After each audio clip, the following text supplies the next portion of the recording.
Hi guys, welcome to Vidya vlogs. ನಾನಿವತ್ತು ನಿಮಗೆ ಬಿರಿಯಾನಿ ಹೇಗೆ ಮಾಡೋದು ಅಂತ ತೋರಿಸ್ಕೊಡ್ತೀನಿ ಬನ್ನಿ. ಮೊದಲು ಕುಕ್ಕರ್ಗೆ 7ರಿಂದ 8 ಸ್ಪೂನ್ ಎಣ್ಣೆಯನ್ನು ಹಾಕಿ ಎಣ್ಣೆ ಕಾದಾದಮೇಲೆ 2 ಇಂಚಷ್ಟು ಚಕ್ಕೆನ ಮುರಿದಾಕೊಳ್ತಾ ಇದ್ದೀನಿ. 7ರಿಂದ 8 ಲವಂಗ, 2 ಮರಾಠೆ ಹೂವನ್ನ ಹಾಕ್ಕೊಳ್ತಾ ಇದ್ದೀನಿ. ಅದಾದಮೇಲೆ ಮೇಥಿ ಸೊಪ್ಪನ್ನ ಹಾಕ್ಕೊಂಡು ಚೆನ್ನಾಗಿ ರೋಸ್ಟ್ ಮಾಡ್ಕೊಳ್ತಾ ಇದ್ದೀನಿ. ರೋಸ್ಟ್ ಆದಮೇಲೆ ಕಟ್ ಮಾಡಿಟ್ಟಿರುವಂಥ 2 ಮೀಡಿಯಮ್ ಸೈಜ್ ಈರುಳ್ಳಿನ ಹಾಕ್ಕೊಳ್ತಾ ಇದ್ದೀನಿ.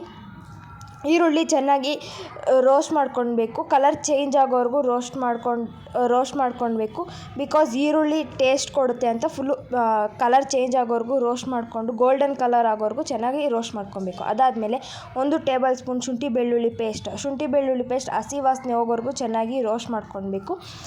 ಶುಂಠಿ ಬೆಳ್ಳುಳ್ಳಿ ಪೇಸ್ಟ್ ರೋಸ್ಟ್ ಆದಮೇಲೆ 2ರಿಂದ 3 ಹಸಿಮೆಣಸಿನ್ಕಾಯಿ, ಪುದೀನ, ಕೊತ್ತಂಬರಿನ ಹಾಕ್ಕೊಂಡು ರೋಸ್ಟ್ ಮಾಡ್ಕೊತಾ ಇದ್ದೀನಿ. ಹಸಿ ವಾಸನೆ ಹೋಗೋವರೆಗೂ ಚೆನ್ನಾಗಿ ಮಿಕ್ಸ್ ಮಾಡ್ಕೊಳ್ಬೇಕು ಗೈಸ್.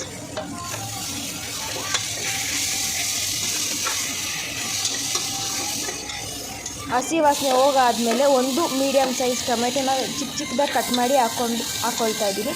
ಟೊಮೆಟೊ ಸಾಫ್ಟ್ ಬರೋವರೆಗೂ ಚೆನ್ನಾಗಿ ರೋಸ್ಟ್ ಮಾಡ್ಕೊಳ್ಬೇಕು. ಸೊ ರೋಸ್ಟ್ ಆದಮೇಲೆ 2 ಟೇಬಲ್ ಸ್ಪೂನ್ ಚಿಲ್ಲಿ ಪೌಡರ್ನ ಹಾಕ್ಕೊಂಡು ಮಿಕ್ಸ್ ಮಾಡ್ಕೊಳ್ತಾ ಇದ್ದೀನಿ. ಮಿಕ್ಸ್ ಆದಮೇಲೆ ಅರ್ಧ ನಿಂಬೆಹಣ್ಣು ರಸನ ಹಾಕ್ಕೊಂಡು ಮಿಕ್ಸ್ ಮಾಡ್ಕೊತಾ ಇದ್ದೀನಿ ಗೈಸ್. ಅದು ಈ ಟೈಮಲ್ಲಿ ಹಾಕ್ಕೊಂಡ್ರೆ ಪೀಸ್ಗೆಲ್ಲನೂ ಚೆನ್ನಾಗಿ ಉಪ್ಪು ಖಾರ ಹಿಡಿಯುತ್ತೆ ಅಂತ ಹಾಕ್ಕೊಳ್ತಾ ಇದ್ದೀನಿ. ಇವಾಗ ಅರ್ಧ kg ಚಿಕನ್ ತೊಳೆದಿಟ್ಟಿರೋಂಥ ಚಿಕನ್ನ ಹಾಕ್ಕೊಳ್ತಾ ಇದ್ದೀನಿ. ಚಿಕನ್ಗೆ ಚೆನ್ನಾಗಿ ಮಸಾಲೆ ಎಲ್ಲ ಹಿಡಿಯೋವರೆಗೂ ಚೆನ್ನಾಗಿ ಮಿಕ್ಸ್ ಮಾಡಬೇಕು.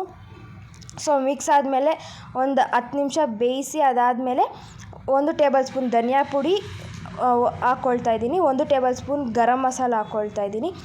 ರುಚಿಗೆ ತಕ್ಕಷ್ಟು ಉಪ್ಪು, ಇದನ್ನೆಲ್ಲ ಹಾಕ್ಕೊಂಡು ಚೆನ್ನಾಗಿ ಮಿಕ್ಸ್ ಮಾಡ್ಕೊಳ್ಬೇಕು. ಸೊ ಇದು ಪೀಸ್ಗೆಲ್ಲ ಹಿಡಿಯೋವರೆಗೂ ಮಿಕ್ಸ್ ಮಾಡಿಕೊಂಡು ಅದಾದಮೇಲೆ ಒಂದು 2 ನಿಮಿಷ ಬೇಯೋಕ್ಕೆ ಬಿಡೋಣ.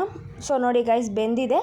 ಸೊ ಇವಾಗ ನಾನು ಇದಕ್ಕೆ ರೈಸ್ನ ಹಾಕ್ಕೊಳ್ತಾ ಇದ್ದೀನಿ, ಅಕ್ಕಿನ ಹಾಕ್ಕೊಳ್ತಾ ಇಲ್ಲ. ಹಾಫ್ ಬಾಯ್ಲ್ಡ್ ರೈಸ್ನ ಮಾಡಿಟ್ಕೊಂಡಿದ್ದೀನಿ. ಸೊ ಮಾಡಿಟ್ಕೊಂಡಿರೋಂಥ ಹಾಫ್ ಬಾಯ್ಲ್ಡ್ ರೈಸ್ನ ಹಾಕ್ಕೊಳ್ತಾ ಇದ್ದೀನಿ.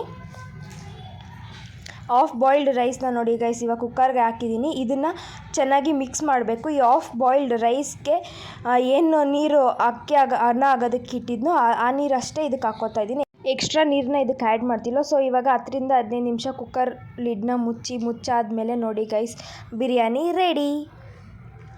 ನೋಡಿ ಗೈಸ್, ಕಲರೆಲ್ಲ ಚೆನ್ನಾಗಿ ಬಂದಿದೆ. ನಾನು ಅರಿಶಿನ ಎಲ್ಲ ಏನೂ ಆ್ಯಡ್ ಮಾಡಿಲ್ಲ. ನೋಡಿ ಬಿರಿಯಾನಿನೂ ರೈಸೂ ಫುಲ್ ಸಾಫ್ಟಾಗಿ ಬೆಂದಿದೆ, ಚಿಕನೂ ಸಾಫ್ಟಾಗಿ ಬೆಂದಿದೆ. ಇವಾಗ ನಮ್ಮ ಮನೆಗೆ ಬಂದಿರೋ ಗೆಸ್ಟ್ಗೆ ಬಿರಿಯಾನಿ ಸರ್ವ್ ಮಾಡಿ ಹೇಗಿದೆ ಅಂತ ರಿಸಲ್ಟ್ ಕೇಳೋಣ ಬನ್ನಿ.